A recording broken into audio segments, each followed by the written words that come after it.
Welcome to Order from Ashes. I'm Thanasi Kambanis, Director of Century International, and today on our International Affairs podcast, we have one of my favorite fellows and colleagues, Sima Ghaddar, who is a Century International Fellow, also a sociologist who just completed her PhD at the University of California in Los Angeles, and she is, among many things, a avid student of Lebanese politics and of Hezbollah. And today we have her on Order from Ashes to help us better understand where Hezbollah is today after a couple of years of the most ferocious military campaign against it in its modern history. Sima, thanks for coming on the podcast. Oh, absolutely. Thank you for having me, Thanasi. Thank you for this lovely introduction. Well, we try on the podcast to draw on the expertise of our community to shed light on kind of long-term trends and context. And Hezbollah's been in the news a lot. We've touched on it in a couple of different ways in products here at Century, including a really amazing report by you that feels like it was a very long time ago, but it was probably not Yeah. 1 year ago. Okay, so it feels like years and years, but it's just because so much has happened. Um, and what I'm hoping that we can talk about today is where Hezbollah is now, how the campaign, the military campaign against it, has affected it, why it seems to have defied expectations of its demise, and kind of in a pullback way, what its role, what the range of possibilities for its role going forward are. In both in Lebanese politics and regional security, and also in the sort of outsized impact it's played in militarism region wide. And either throughout our conversation or separately at some point, I want to spend some time having you explain to our listeners how we know what we know about this relatively secretive organization, because I think we spend a lot of time figuring out how to research Hezbollah, and our listeners who sort of hear the finished product, and they also hear, I think, a lot of propaganda out there, will be interested to know what the real information sources, reliable information sources are, and how you go about tracking this organization. So that's the menu for our conversation today. Where do you think we should start, Seema? I think we could actually go through trying to maybe trace a little bit of the major challenges, both in terms of internal politics and in terms of the constituency of Hezbollah, sort of what you call its resistance society, but also at the same time, sort of what has happened to the organization over the last couple of years, especially with the offensive of 2024, and then what you're calling sort of like how is it that we could interpret its non-demise in a way after that. I sort of feel like since like 2020, a lot has happened, and a Give lot it, of the party yeah. has a lot of challenges, and kind of seeing the sort of juncture point of 2024 specifically. So maybe to begin, give us a spot check on where Hezbollah is now. Sort of, here we are in May 2026. Uh, Give us a temperature reading on Hezbollah, and then we can rewind and you can talk about the major challenges that have brought us to this point. Yeah, definitely. So today, I think in terms of military power or in terms of military presence of Hezbollah, we know very well that in 2024, the Israeli offensive, Hezbollah took a really strong blow in terms of most of its leaders, including its Secretary General and anybody that was going to actually come after him, had been assassinated. And at the same time, I think the Shia community specifically had really bore the grunt of that offensive in ways that are more violent, obviously, than any other kind of Israeli wars that the community has faced, considering also what had been happening in Gaza at the time.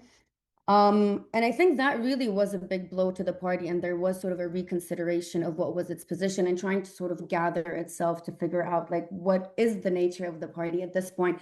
I do think specifically also it's really important to take, and this is what my report also was touching on back in from last year, where I was trying to look at where does the constituency kind of lie in terms of how it feels about what kind of protection does it have right now with this current state of Hezbollah at the time.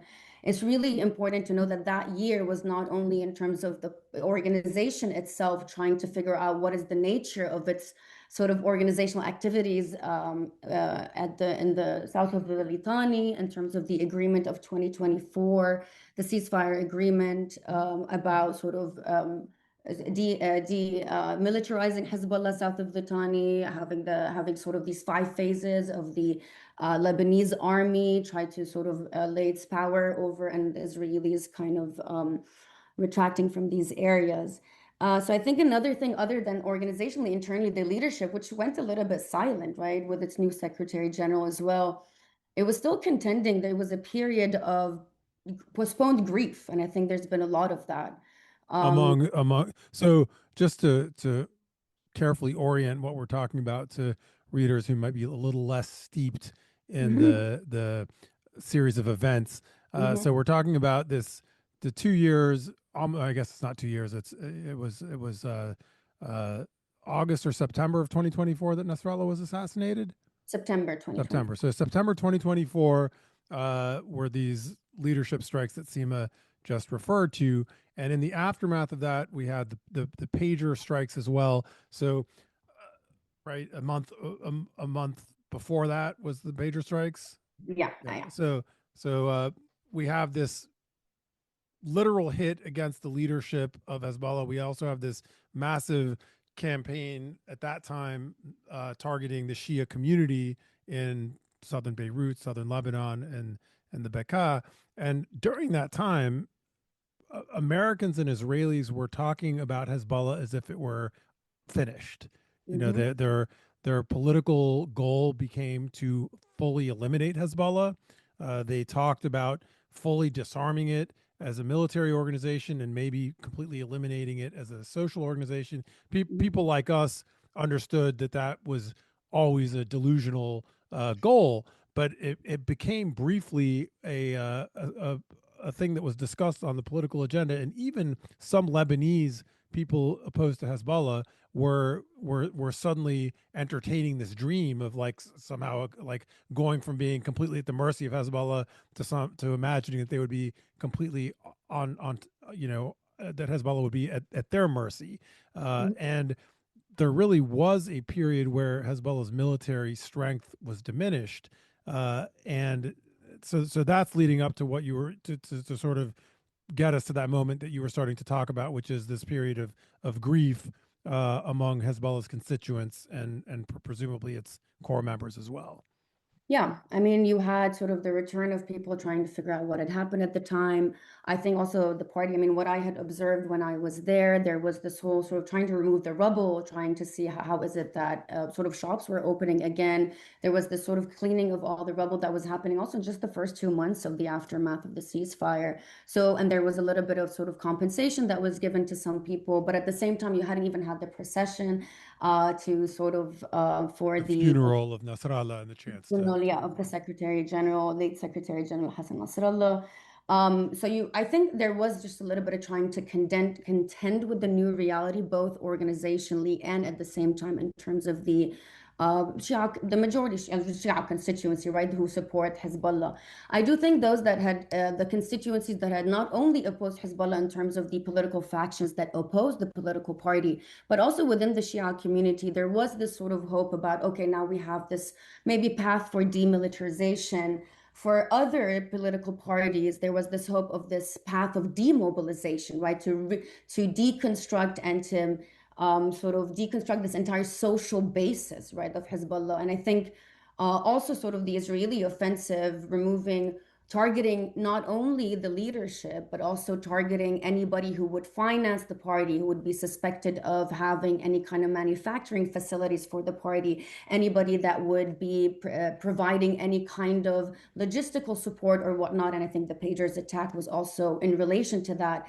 Any kind of financial institution, right, that is related to the party, hospitals, medical facilities, healthcare workers, paramedics that are sort of some kind of paramedic groups that are claimed to be right as part of sort of which is sort of the doctrine that was adopted in Gaza. I think that was like, let's just sort of remove all of that social basis, considering it to be almost like non-Lebanese, actually. at some So, point. I think a lot of so, parties so you're piggyback. making this really important distinction between uh, one goal, which is slightly more restrained, which is to demilitarize Hezbollah or to demilitarize the Shia community, and this other much more extreme goal, which is to demobilize the community, which is what you were just describing. So who who were the parties that wanted to do this sort of extreme project of demobilizing or essentially completely disempowering the Shia community as a whole? Was this like Yeah. an Israeli military goal? Was this a goal held by some political factions in Lebanon, or like who was trying to do this in Yeah. 2025? So I mean, I think today it would may became much more clear. But in 2025, you definitely had the well-known Christian political parties that have always opposed Hezbollah, that have always been their electoral opposition, which is you have the Kataib Party and then you have the Lebanese forces. The Kataib Party, however, which is known as the Phalange Party, which had previously has a long, long history. Them and the Lebanese forces have a long history of cooperating with the Israelis in the 70s and 80s. But let's leave that aside. But at the Listeners same, might remember the massacres of Sabra and Shatila, which yeah, the Lebanese forces yeah. uh, and Kataib, I think, That's were. it. Yeah. And then Lebanese forces actually were a militia faction that was born out of them at the same time. So these political parties, you have, for example, Kataib is an interesting case because it was more trying to be more independent, opposing to Hezbollah. However, in the last year, and especially today, its political head has moved much more towards sort of talks about peace, about normalization, much more than just about truce or ceasefire. Now, you do have the Lebanese forces, and there is an entire media apparatus that is really heavily pushing for that they themselves control as well. And even though it has been shown as well that is a small portion of the Lebanese population that do support any kind of normalization or peace, these two political parties have been quite not I won't say successful, by the way, but I will say quite aggressive in trying to push for that narrative and trying to almost rile up a lot of the Lebanese population, and specifically trying to persecute the Shia community specifically in ways that are not just related to Hezbollah only. So this is a pretty um a wider spread sectarian yeah. campaign against the Shia community as a whole.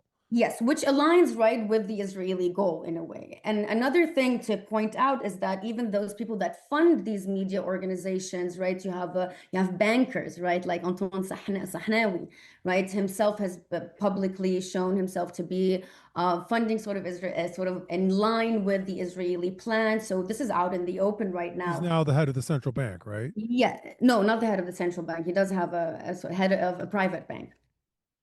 Anton Sahnawi, I'll double check that. Don't worry about it. We'll Google Yeah, no, I and highly correct in doubt. real time. Yeah, no, no, but also, I mean, he has been implicated during the Lebanese financial collapse and economic crisis. Definitely has been very well known to have sort of been a huge player, at least in that financial collapse. So he's not very well liked, obviously. But there are factions that fund all of these sort of institutions that are aligned with these political parties that have come out to be not only sort of supportive of a certain kind of peace process, but actually aligning with the Israelis themselves and working towards that goal with them. Um, and yeah, and I think that has been much more aggressive than any other time. But I will say that in the last month and a half, there has been also actions taken by parliamentarians within other factions within the Lebanese parliament, whether it was the political party known to represent the Shia constituency, known as the Amal, and at the same time, other political parties that do also represent Christian constituencies or the Druze constituencies that have come out and tried to really reel that in. And have tried to reiterate that it is not okay, for example, for the Lebanese prime minister to have any direct talks with Netanyahu, or for that to even be on the table, or for that to be a discourse that is just sort of put out there quite lightly. And I do think this is like over the last month and a half, you could see a lot of talks happening between those political factions. And obviously, the head of the Amal movement that I'm mentioning is also the head of parliament. he had been silent over the last couple months, relatively silent during the first 2 months. But right now, there have been multiple meetings that have been happening to sort of really temper down that discourse in fear of any kind of internal conflict that I don't think the Lebanese government can or is ready to deal with at all, or that has any capacity. Well, Uh, and the running context for understanding all these different sort of narrative and political struggles is how strong is Hezbollah, right? I mean, the groups that wanted to sort of make a side run around the resistance community and make peace talks with Israel or normalize with Israel were started doing so at a moment last year when they believed or whatever they thought Hezbollah was so weak or so sort of terminally handicapped that they could really change the direction of Lebanese politics from where it's been for 3 or 4 decades, and that has proven to be not true to an extent that I mean I'm a little surprised by, and this is one of the things I'm really interested in hearing about from you is like where and what do we know about the comeback, right? Is this how much of what we see today in terms of Hezbollah's resurging political and military fortunes is driven by a resurgence in communal support among Shia, a resurgence in communal support among uh, allied communities that had grown disenchanted and are now maybe willing to reconsider or sort of once again come back to a feeling of fraternity with Hezbollah. How much of it is literally based on strength on the ground? Fighters uh, reconstituting, or like I don't really have a full picture, right? I just see these very gross indicators from afar, which is a year ago has Lebanon's leadership is talking about peace talks with Israel and banning Hezbollah, and today we see that like not only is that not going to happen, but Hezbollah is once again evidently present on the ground as a military force, and by implication is present or regaining its influence in terms of domestic politics in a way that 6 months or 12 months ago it did not. Yeah, no, that is an excellent question. I have been really trying to dissect that for a while now. And I will say, I think there's three aspects to that. One is the type of Israeli strategy the strategy of war that the Israelis have used in this particular war. Not that, but it's been sort of in the making since 2024, but specifically now, sort of the destruction spectacle, the demolition spectacle of it all, the rubble doctrine, whatever you want to call it, the root, they call it, what is it, the rooting, I think there's a name for it, that the root treatment is what the Israelis called The it. root treatment, all right, like you don't cut down the tree, you kill its The roots, roots out, right? And this sort of trying to as if it didn't sound like genocidal enough, right? Yeah, To like exactly, right. It's just like the rubble doctrine is actually is from a recent report. That's not from the Israelis. that's from But Nathan Brown's report, right? yeah, Yeah, definitely, exactly. Which RIP. is I definitely would highly recommend it. It's a great report. Sort of this erasure spectacle that they're doing, which, as that report actually claims, is an end in itself, right? It's almost it's not really to just resettle or to not allow people to return back, but that is sort of it's a strategy in itself that kind of speaks for itself. But what I will say is that that particular type of strategy of erasure that has been happening in the border towns in the south is unprecedented, right?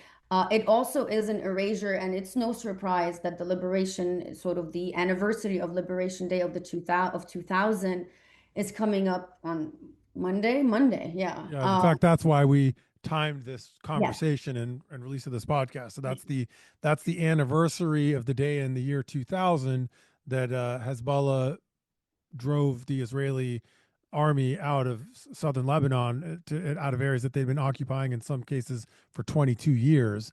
And Hezbollah, at the conclusion of a successful guerrilla warfare campaign, defeated Israel.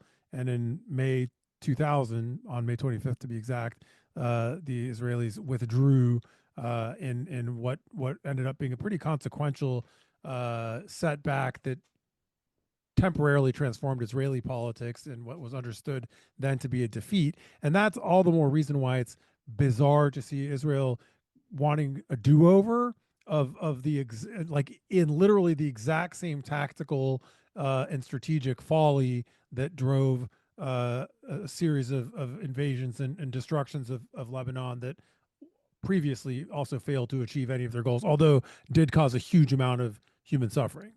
Yeah, absolutely. And you do see actually in the it's interesting because you do see in a lot of the Israeli news media as well, sort of the Haaretz and those, the sort of remembrance of like what the sort of the sort of the spider web of Lebanon. There's a lot of sort of returning back to that analogy of these 22 years, but at the same time, one has to remember that will the Shia community and the border towns, having been erased in a completely different fashion today, be able to go through another 22 years of a war of attrition of the kind that Hezbollah knows that they have to go through today? And I'll speak about that in a bit. So, one, you have the Israeli strategy, which I think has been sometimes it's not, and brings me to my second point, which is the support gap paradox or the abandonment aspect of how the Lebanese government and others have been dealing with this war and have been trying to communicate, or the lack of communication with the Shia community and with the communities that are most affected by this war in ways that are just unimaginable. And I think there's a really historical root to that about being abandoned, right? About these border towns feeling like if you were to have the model of the ceasefire that you have today, or that is being extended, what it means is that we are willing, you can go ahead and do whatever you want with the South, just don't touch Beirut, right? So, and I think that kind of behavior and that kind of response, whether it was to the displacement of almost 1/5 of the Lebanese population, whether it was in terms of this kind of, really, it's like even an abandonment and a humiliation. And this is the mainstream political class you're talking about that's willing Yes, to we're abandon the talking Shia. across the board, unless it was sort of let's keep things on the down low is okay, but at the same time, the amount of erasure or the attacks on healthcare workers and paramedics and journalists is like it's the fact that amount of immunity and sort of silence. One, the negotiations are a form of humiliation, right? Secondly, the abandonment itself is not about throwing sort of the other constituencies into the lap of Hezbollah support. There's a lot of talk about, and I think this is important to differentiate, you can express political support for Hezbollah. And at the same time, you could also have opposing disarming Hezbollah, right? So these two things are becoming, so a lot of people speak Wait, about, I'm gonna so hold you on. need Don't lose opposing track of where disarming. you are. I'm gonna reintroduce you so our listeners know who we are. I'm Thanasi Kambanis, and I'm talking today with Sima Ghaddar, a fellow at Century International and a UCLA sociologist who's helping clue us in as to where Hezbollah is today and how it's gotten there. Okay, so Sima, uh, I just got confused by the last thing you said. Mhm. People can the people can Oppose. support Hezbollah or support disarming it, or No, you could say, oppose. say The that way again it's for us. happening is more complex, right? There's a lot of not factions. I'm talking about sort of the Lebanese population, especially even within the Shia constituency, right? Let's put the people that support the Christian political parties a little bit aside because they definitely do have a much more extreme opinion, a view of that. But you can have people expressing lack of political support. Sorry, lack of political That support. okay. Yeah, yeah, yeah, I So realize. they might not support Hezbollah, but also not Literally, support right? disarming it. Yes, and not support disarming it. And I think the feeling, everything that happened 2025, the belief that the Lebanese army, especially with the type of negotiations that the US is happening, could in any way actually protect the South or could in any way protect the sovereignty of Lebanon itself has also decreased. So once you have these three factors or four factors happening together at the same time, I think it really speaks to and could explain why is it that you might have people saying, I am with the resistance. We'll speak about Hezbollah afterwards. We'll deal with that after the war, right? So when you have the abandonment, then the type of Israeli demolition strategy and erasure, when you have this sort of support gap paradox of how the state is dealing with things, the humiliation, and then at the same time, the Lebanese army not being able, even actually retracting away from certain areas in the south, whether it was Christian villages or Shia villages.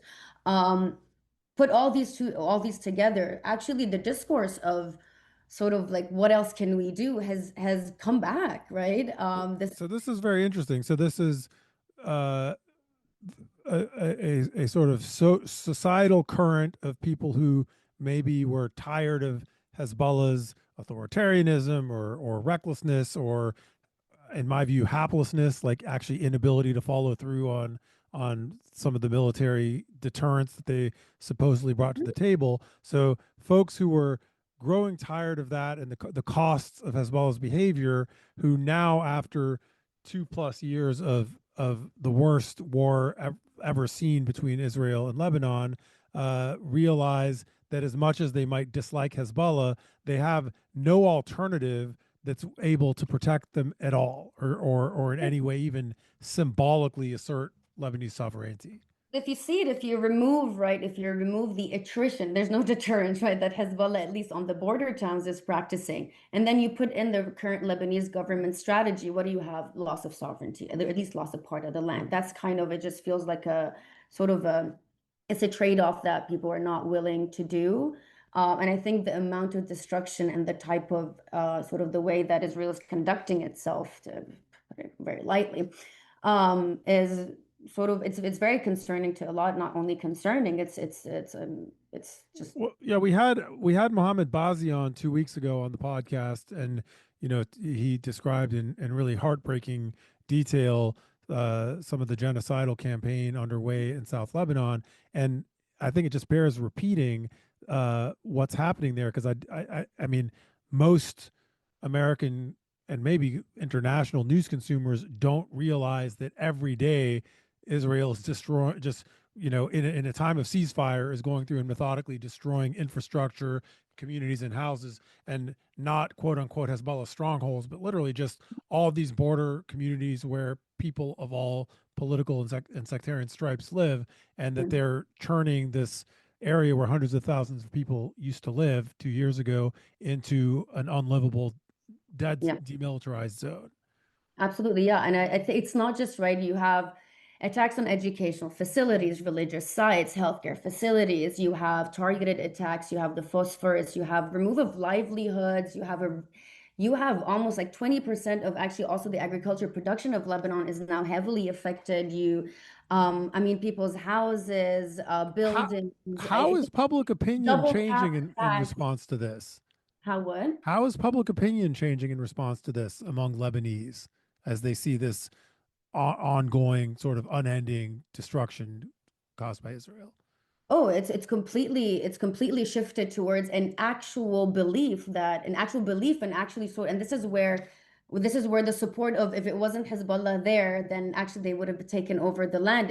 And I think even within the people that live in these places, it is a different kind of loss. It's a loss of lack of unlivability of that space, and even imagining what reconstruction at all would look like or return would look like, although is there's a huge outcry, and even in certain spaces that you would consider to be these sort of civil society groups that were completely anti-establishment, any of the policy institutes that used to write, or any alternative media platform that used to write, sometimes criticizing Hezbollah and criticizing all the establishment, to them they are heavily focused and really, really concerned, right, about this sort of genocidal campaign, about making this entire region unlivable, and kind of see it going in the direction of not only occupation. It's not even the interest, and this is where this rubble doctrine comes in. It's not an interest just in occupation, right? It's an interest in erasure, complete erasure. And even if you look at the erasure, even of the narrative, things that represent the narrative of defiance, right? So if you have also the Khiem detention center that was completely sort of erased. If you have the Nasrallah Stadium in Bint Jbeil, which is also a border town, that was completely also blown up. And this is where actually Nasrallah had given his liberation speech in 2000. So there is this sort of trying to also uproot this entire sort of narrative, or this even symbols of defiance within all of these areas.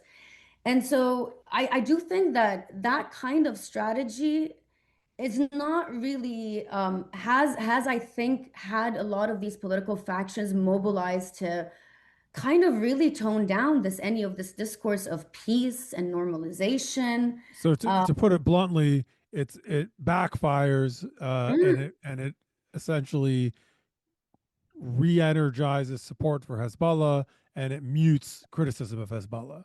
So within Lebanese society, this Israeli overreach, and I want to add because I think in the U.S. and in some of the international community, there's this fantastical discourse about like disarming Hezbollah, which comes in a context where no one wants there to actually be a strong Lebanese state, right? So, if you're Lebanese and whatever your priors are, you'll say like, okay, who's going to defend me? Like if I'm going to live in a country that's a real country, like who are going to be the people with guns who protect my borders?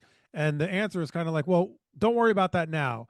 What we want to do first is get rid of the one effective fighting force in your country, whom you might not even like. You might oppose Hezbollah, so we're going to get rid of them. And then later, when you have literally no power at all, then we'll talk about what your sovereign defenses will be. And of course, folks who live in this region, like they're not dumb and they know the history that they've experienced firsthand and that their parents and grandparents have experienced. So they know what that kind of weakness gets you in Israel's neighborhood. So they're not going to be fooled by that, even if they are among the considerable ranks of Lebanese who don't intrinsically support Hezbollah.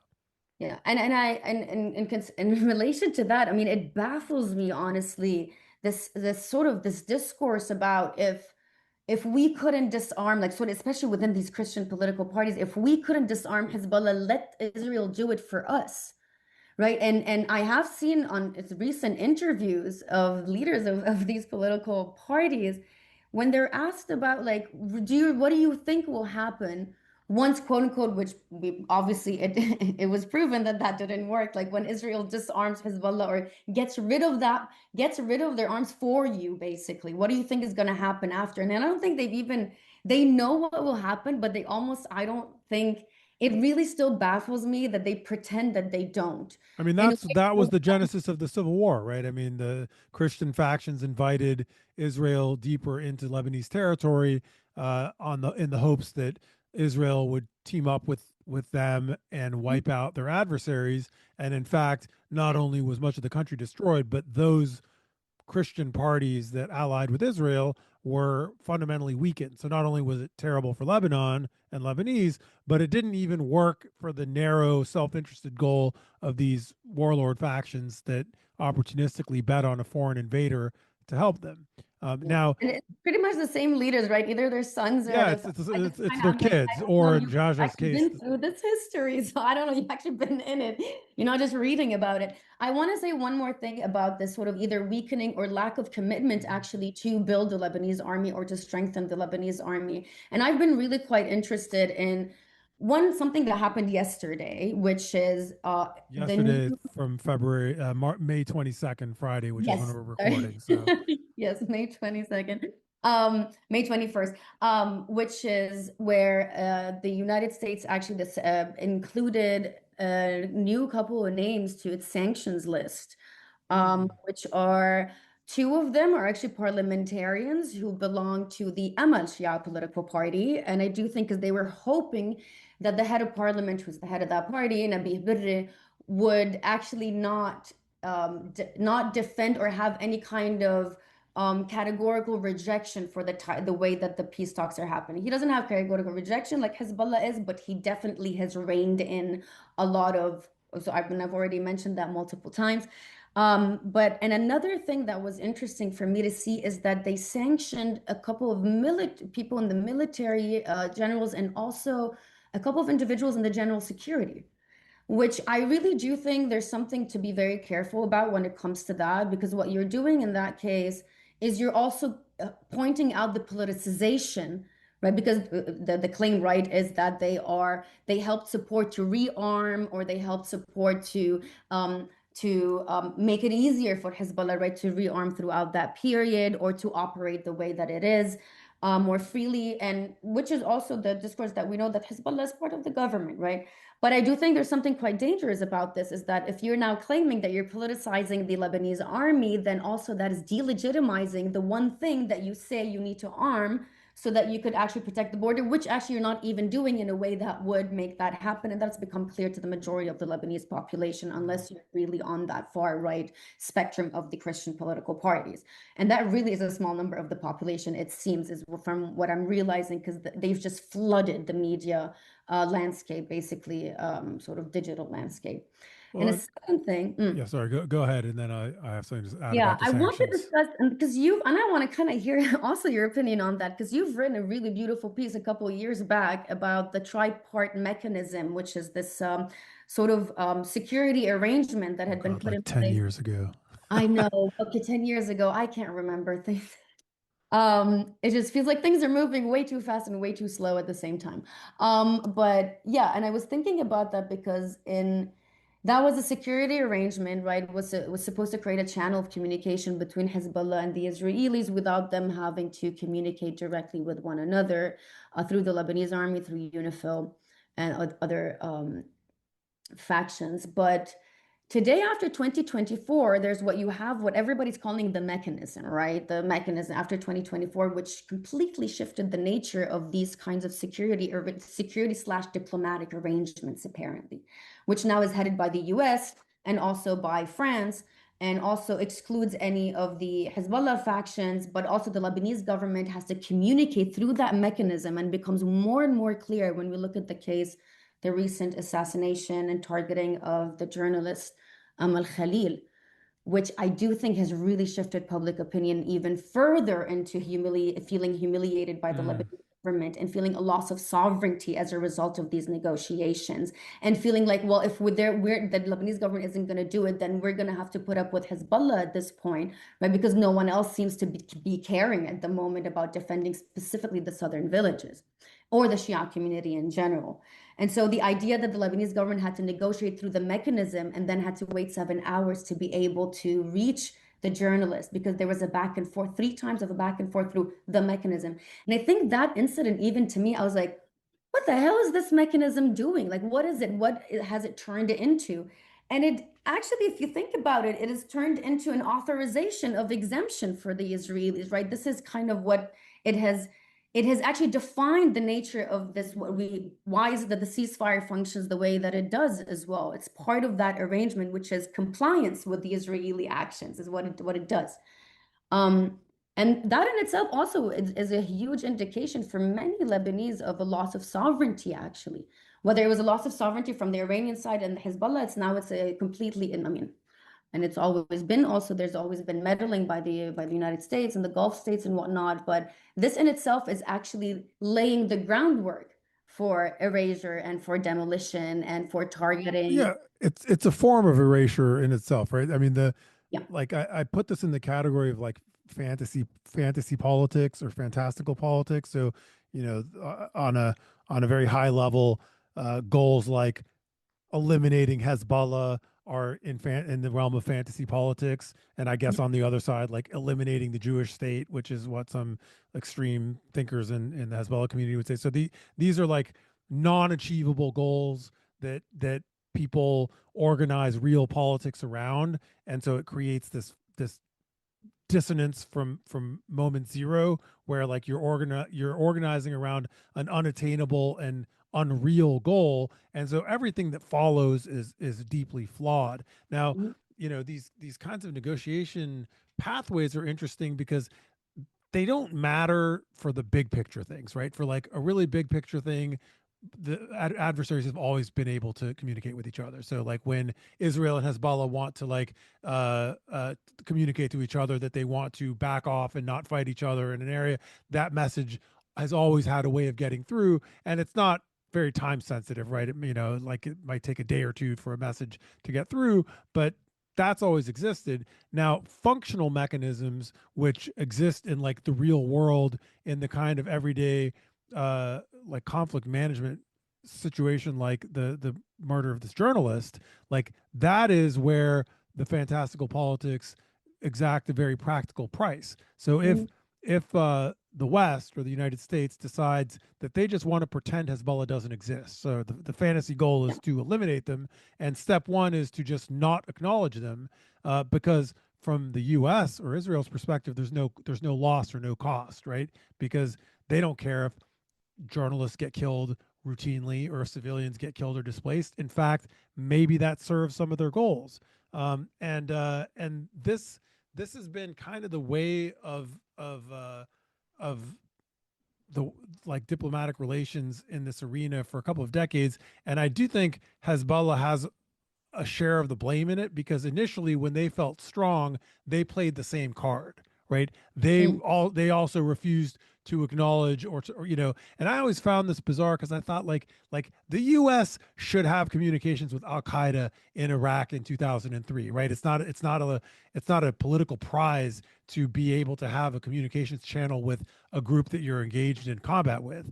And in fact, traditionally in history, that's always been the case, right? Adversaries have always had, whether it's for prisoner exchanges or, all numbers of matters of practical concern. So these extremists, and I do consider like as Hezbollah and the Israeli military to be extremists in their kind of disregard for civilian life and their willingness to be completely impractical in sorry, I see your from the expression on your But face. it's not really an equal level of extremism in this case, but okay. I mean, And then at this point, no, I right? mean, At this, like at this point in time, has Israel holds all the cards, but we remember history, and we also remember times when Hezbollah was much stronger than it is now, and it also shunned like political pathways to negotiate on behalf of its constituents. So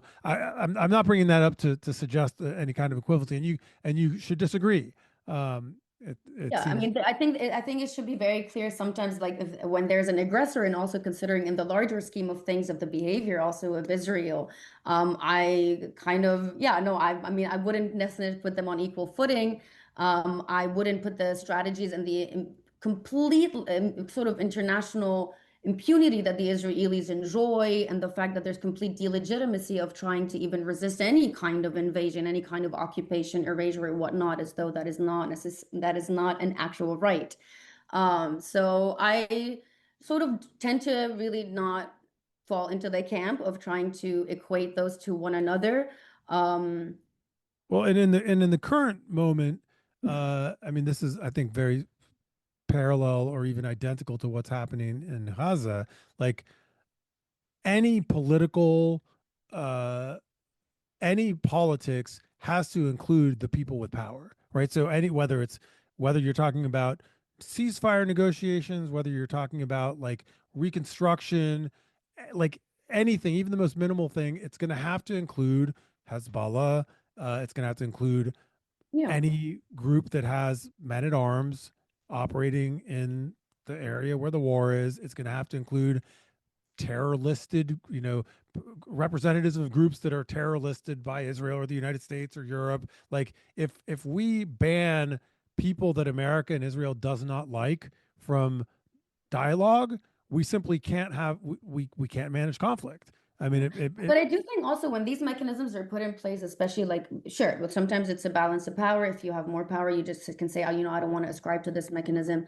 But at the same time, if this mechanism in itself is built into being as a mechanism of sabotage, right? Of any kind of sort of truce talks or ceasefire talks or some kind of any kind of path of negotiation that is happening. I do think, like for Hezbollah, for example, engaging also in this mechanism is in itself legitimizing something that is leading towards the complete destruction of its communities and of its border villages in ways that I think it still has to contend with, and that people living there have to contend with as to what it means for these spaces to be completely unlivable as opposed for them to be destroyed or for them to be occupied, which I think is a little bit different than the 22 years of occupation that people had to suffer uh, uh, before 2000. But they said the Israelis don't even recognize that mechanism. So I do wonder, like, what purpose is it serving well, I other think than it's a being, delay. It's a delay tactic and a way of buying. I mean, and a I legitimizing one, you yeah. know? So It's I legitimizing for this kind of genocidal campaign is what it's doing. And I think that is a path of normalizing this, which has happened in Gaza as well. Eventually, you do reach a phase where, like, you know what? Yeah, I mean, that's a good question. I hadn't really thought about the mechanism you're referring to. I think is deeply flawed. and problematic. I hadn't thought of it as a central location of the legitimizing of the genocidal campaign, although I think that's a fair contention. I think the main culprits here in terms of endorsing, normalizing, and supporting like a genocidal ethnic cleansing campaign in southern Lebanon is the direct U.S. support for that campaign and the support among Lebanese, among the U.S., and among some other international players of sectarian extremist rhetoric and the goal of eliminating Hezbollah, right? So I think when in reality what we have is like Israeli soldiers who are not being fired at going around with dynamite and bulldozers and blowing up villages, and then we have the powers that be in both the Lebanese government and in the U.S.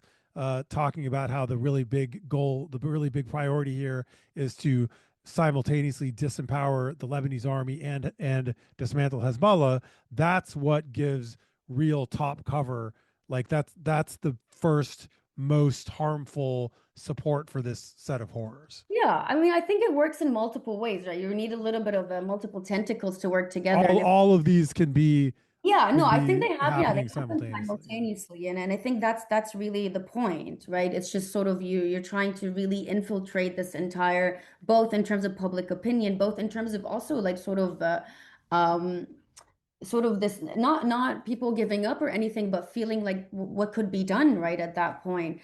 When I speak about this mechanism, I use it as an example of this confirmation for a lot of in the Lebanon, for a lot of majority of the Lebanese population of a loss of sovereignty for the state. And I do think that discourse of humiliation is really important right now. And I think one of our colleagues as well, Sam Heller, had written also a piece about it and specifically focused on this idea of the Lebanese government humiliating itself, knowing that if you had a citizen, right, within the sort of close to the border towns, that you almost had to you have to take the permission. And I think that back and forth process in itself on one's land symbolized something a little bit bigger, and which is why you also had a lot of mobilization, both by coalitions of the border towns that was formed recently, and at the same time by the Coalition for the Protection of Journalists, which has really kind of pushed the Lebanese government to recognize these as war crimes.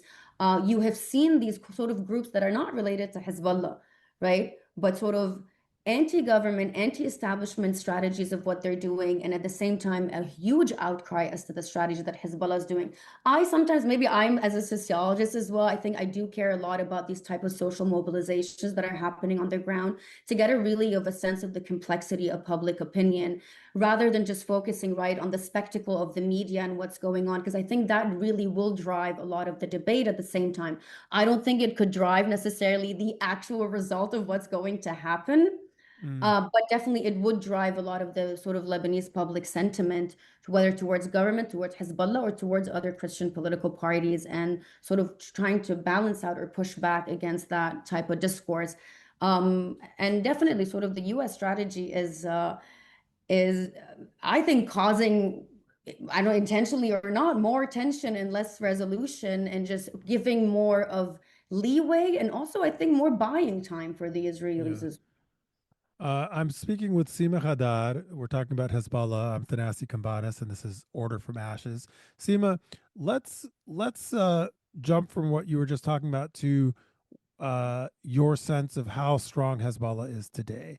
well. Like how militarily. I mean, let's start with militarily. How much power does Hezbollah have on the ground after that long period of setbacks it had experienced? Yeah, militarily, right?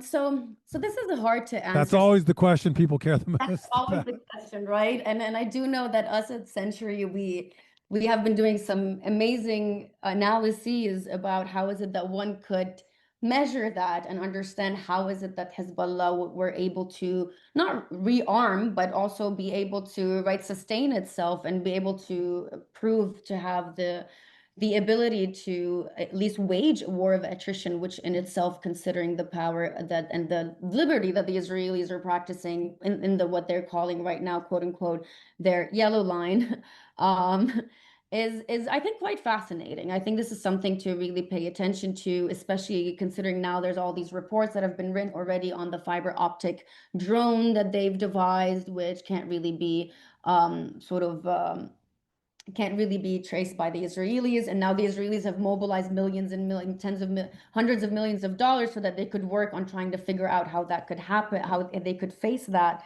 And I think they really, if there's anything they've been extremely successful at, is to limit the freedom of movement of the Israelis within those border towns. And a war of attrition, as much as it is not deterrence, obviously, is very hard to sustain under these For circumstances. Israel, you mean? War of attrition that is, yeah, against Israel, but Hezbollah against I Israel is mean, what it's easy for Hezbollah to maintain it. It's hard for Israel to maintain it. Is that what? under these conditions of complete sort of this mass demolition and root treatment and whatnot, I think this is a little bit of a different reality as well. I think you have to be creative, for lack of a better word. But one thing I realized in let's say, the discourse, the military narrative that the Israelis have adopted, because both Hezbollah and the Israelis have the propagandist narrative. So technically, what it does to you when I'm looking at the sort of whether especially sort of the Telegram military channel of Hezbollah, and I'm trying to see what they're releasing to kind of see what kind of narrative they also want to show. Technically, I think it just creates a fog of war, sort of a complete contradictory narratives that you don't really know what's what. But from sort of the battles that have been happening recently on some of the most symbolically and practically important border towns, what you know as Khiem and Bint Jbeil, what you have is the Israelis, the narrative is like, we have surrounded this, we have taken over this, we have completely destroyed this entire town, we got it, we're in. But then you hear, we're out, we haven't surrounded it completely, we haven't done this, we haven't done that. So there's this complete, I've seen back and forth over the last 2 months of, we've taken over, no, we haven't yet. We've taken over, no, we haven't yet. They go into these towns, they take a lot of videos in these towns, and then the sort of the battles continue. And I think that in itself is a sign of Hezbollah being able to hold itself, and to try to really perhaps remind the Israelis of this paranoia about the sort of the den that the southern Lebanon could be. Well, right, and there And in terms seems. of Yeah, sorry. Go ahead. no, continue. Yeah. I mean, I was just gonna say, there seems to be a like a confusion, like the analysis of how strong Hezbollah is seems to conflate very different things. So, like, Hezbollah pre 2023 had a very like kind of arrogant rhetoric around how strong it was in the region as a state like power, and it turned out it didn't have those capabilities, right? So, like, the idea that Hezbollah trumpeted this idea that it could like strike targets willy nilly in Israel and like bring Israel to its knees, and it turned out whether it had those capabilities and they were penetrated or it never had them at all, who knows? But in fact, it didn't have that power, and certainly a lot of Israeli and American political discourse seems to make the mistake that because Hezbollah was weaker than understood when it came to projecting international power, that it will also be really weak when it comes to defending Lebanese land from foreign infantry coming in to occupy it, which Mhm. just in terms of military analysis, totally different things, right? You can be bad at one and good at the other. And in fact, Hezbollah's always been good at or effective at fighting on its own territory against outside interlopers. And there's no reason to think that because its long range rocket stores were depleted, that it would also be somehow unable to muster troops on the ground. Yeah. And just the other thing that comes to mind is that a lot of the analysis seems to be bizarrely static. So they say, like, oh, look at how many Hezbollah members were killed in 2024. And I'm thinking, like, this is like a organization with deep social roots that can recruit any day new people, right? And I mean, it doesn't take years and years to get someone who already has military experience to be able to come and join a territorial defense unit. And so those two things seem like gross analytical errors by the folks who are underestimating Hezbollah's strength today. Yeah, I think it doesn't take into account the dynamism, one of the current global supply chains of how is it that you can, and the sort of indigenous manufacturing that you can use, and how is it that you could sort of just sort of um, Build a new wire guided drone. yeah, quickly adapt, exactly, quickly adapt to that in creative ways. I mean, I say creative, we have just like this Arab saying that says need will make you have to use strategies that you never really had to.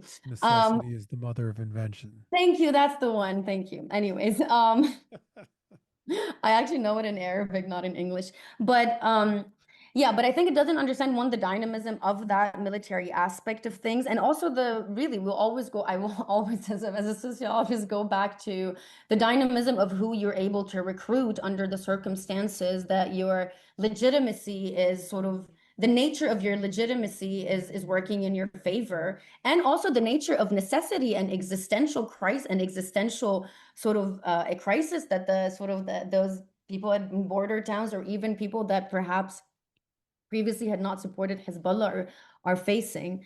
Um, and I had one more point to make, but yeah, it'll come back to me. So at this point, uh, and after this, I want to move on to sort of the methodology questions. Oh, I remembered it. Go ahead. What's interesting is that, and this has been announced like by Hezbollah political representatives, which is really an announcing that I remember this was like a month ago. And one of the announcements was we will are going back to a war of attrition. We will go back to, if we had to, for as long as we have to, we will go back to the pre-2000 strategies of making sure that you will not see a day of rest, right, on these border towns. And it's interesting that we speak now on the anniversary of the 2000 Liberation Day, and seeing that it could go back to that same strategy, and that in itself is one that is hard to maintain. And I think this is where sort of the fantasy, sort of fantasy that you're talking about, as though it just sort of happens like that. So yeah, and I always wonder, but also about like for how long can that stand today? It seems like it probably can. Yeah, I mean, the Israeli technique this time, or the Israeli tactics, are different, and they are to, I mean, we've heard for as long as since 1978, we've heard about ideas about depopulating areas. I would say this what's happening now is the first thing I've seen in my lifetime that looks like it could success, like Israel might actually successfully depopulate areas that have been continuously inhabited and even were throughout the whole period from 1978 to 2000. And I have no idea how that will change. Like, can Hezbollah continue to wage a war of attrition if Yeah. 10 or 20 border villages are completely flattened and there are no structures in them? I don't know. Like this, like it's kind of back. It goes beyond my imagination. I've spent so much time in these villages. And your family is from not a border village, but from a town that's in this zone that Israel wants to depopulate, right? Yeah. And it's astonishing to me to think about these areas where thousands and thousands and thousands of people live, large built up areas. And we talked about this on the podcast with Bazi, so that listeners understand these aren't like villages in the sense of like little bungalows surrounding farms. These are like areas with 5 or 10 story apartment buildings in a dense urban environment where at their peak population in the summer, maybe 50,000 people are living at any given time. So the idea that these areas are going to be completely flattened and the structures will be eliminated, and that's what they're doing. Yeah. They're methodically doing it. I don't know how that affects the long term. Forget about the viability of these as areas we live in. How does that affect the ability of any Lebanese force at all to resist? Yeah, I think this is yeah, this is exactly where I'm heading with the question, right? What with the nature of war, of how war is waged today, what does guerrilla warfare and what does asymmetric warfare in these border towns and a war of attrition look like if you were to completely flatten those specific villages on the sort of yellow line? Let's say we haven't even spoken also about sort of the south of Litani village, which include right? Which includes Sur, right? Nabatieh, which are these are urban centers. Big cities, Urban big centers. commercially Yeah, important cities with. absolutely. So, but I mean, I don't have an answer to that either. But this has definitely been on my Well, mind. and I mean, as an analyst, I'd say, and I suspect you'll agree that the the party that has everything to lose and whose goal is simply to resist has an advantage, right? Like Israel is trying to destroy and then hold a foreign territory whose population considers it their home, and that's a hard thing to do technically. Mhm. Hezbollah and its supporters are trying to make it expensive for Israel to do that, which is, as we've seen in the last quarter century of asymmetric conflicts, is not an easy task, but maybe an easier task than the occupiers. And also, like, I mean, the work that you've been involved in with Peter Salisbury and others here at Century that looks at these global supply chains for drones, if anything, what we learned from that is that the axis of resistance in general, and Hezbollah in particular, are very adaptive and very creative at finding new ways to do this asymmetric warfare. So I would assume that that they're using their.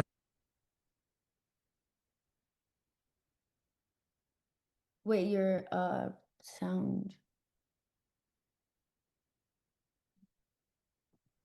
I muted my own mic. Thanks for pointing that out. Um, I was saying that we can assume that Hezbollah will use its brain trust and its experience to explore new experimental ways of making this costly for the Israelis. And that, like, if there's one thing we can be sure of, it's that they're trying to figure that out. And 20 years ago it was explosive form penetrators. 10 years ago it was drones. Last month it was wire guided drones. They're going to be looking for cheap Yeah, devices that can make it hard for an occupier. yeah.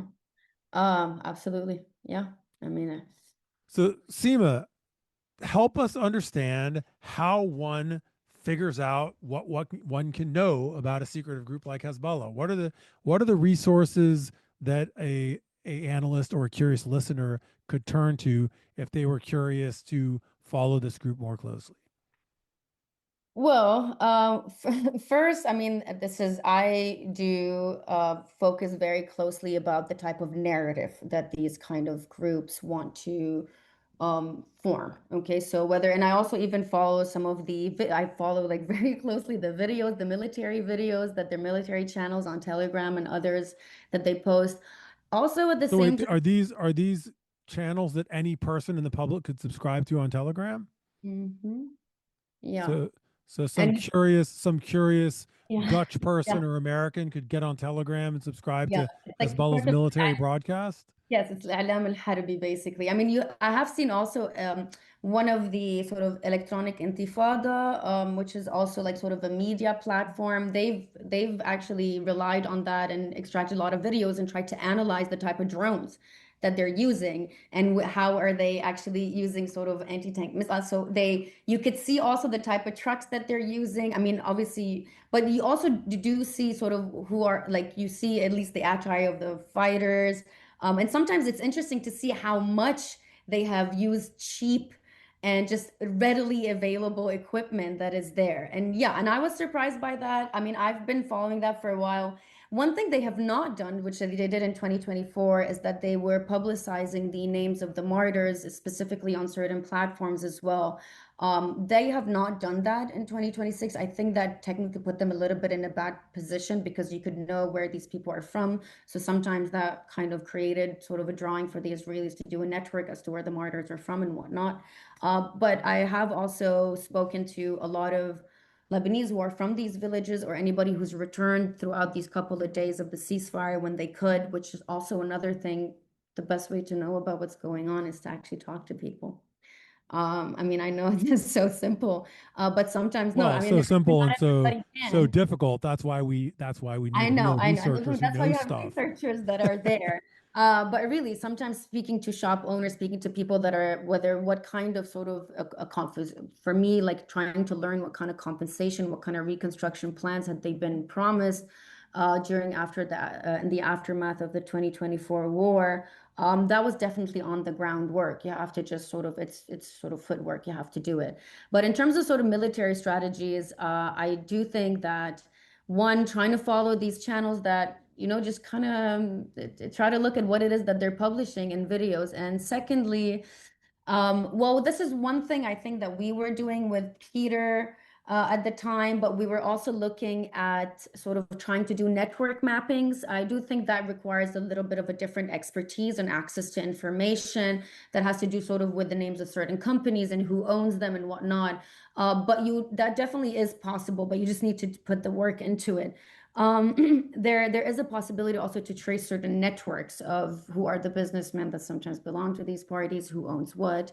Um, that takes a bit of more time, but I think that gives a really good sense of the type of social mobilizing structure, financial and other that these I mean, kinds of also it's depend it's interesting to look via your work and some of your colleagues at how much more data there is now than there was even 20 years ago, right? So during like the 2006 war between Israel and Hezbollah, there were, on the from the Israeli side, we didn't have these Twitter postings and videos from the Israeli on. military. So there's like a whole, I mean, it's some of it's a lot of it's propaganda from both sides actually, but there's a whole mass of content that to analyze that didn't exist before. And even if much of it is disinformation or partial or disseminated for propagandistic purposes, it's nonetheless information that just simply was absent before. Yeah. And I think, again, 20 years ago, or even during the early involvement of Hezbollah in the Syrian war, there were a couple of websites that would post martyr names or martyr videos. And You have an then, archive now. yeah, so now they're like all much more readily accessible when they're being released. Yeah. Um, and I think I mean, it's interesting. You and other researchers seem to rely less now than people did in the past on things like Al-Manar, right? They're on the centralized broadcasts of the Hezbollah resistance media. Is that Yeah, correct? because it's very consistent type of narrative. I mean, they're official statements and whatnot. So this is not something that you have like you could just go through to see like what official statement is there, but I don't think that really always signifies what's going on the ground as opposed to actually looking at certain videos of how is it that you could analyze what is actually happening, what's being used, and what strategies are being adopted. Sometimes also doing things retroactively, right? Retroactively. So if I'm like yesterday, when I follow like the sanctions list very closely, and whenever I do get my hands on a couple of names, what I do is I just sort of look at it retroactively. I'm like, who are these people? Why were they chosen? What kind of information exists about them? And then add it onto the dossier of like, how is it that I'm also understanding this organization, perhaps from a different point of view, but also using that now publicly available information and trying to assess of what's going on. Um, yeah, so I think that also, like, I mean, it's not the best way, but also I think it does help to understand how to think about it.